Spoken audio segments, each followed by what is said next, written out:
সাবধানে গাড়ি চালান ভাই, কারণ আপনার প্রিয়জনেরা আপনার পথ চেয়ে আছে।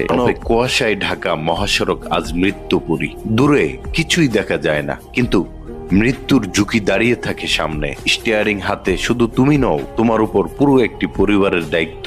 মা বাবা, স্ত্রী, সন্তানের নিঃশব্দ অপেক্ষা তোমার অনুপস্থিতিতে, তাদের না বলা কান্না। প্রয়োজনে গাড়ি সাইড করে দাঁড়াও ভাই, একটু দেরিতে তেমন ক্ষতি নেই। একটা দুর্ঘটনা মানে সারা জীবনের কান্না। সময় বাঁচাতে গিয়ে জীবন হারিও না। আজ নিরাপদে ফিরলেই কাল আবার পথ চলা হবে। গাড়ির কোম্পানিগুলোর প্রতি অনুরোধ থাকবে, ডেলিভারির চাপ দিয়ে ড্রাইভারদের মৃত্যুর পথে ঠেলে দিয়েন না। একটা প্রাণ আপনার টার্গেটের চেয়েও বেশি মূল্যবান। মহাসড়কে পর্যাপ্ত পার্কিং, কঠোর নিরাপত্তা নিশ্চিত করা হোক। ঘন কুয়াশার কারণে ডাকাতি আশঙ্কাজনক হারে বেড়ে গেছে। আইন শৃঙ্খলা বাহিনী এবং পরিবহন মালিক সবার সম্মিলিত দায়িত্ব একজন চালককে নিরাপদ রাখতে পারে। সর্বোপরি পরিবহন সংশ্লিষ্ট সকলের প্রতি আহ্বান, সতর্ক হন, মানবিক হন, দায়িত্বশীল হন।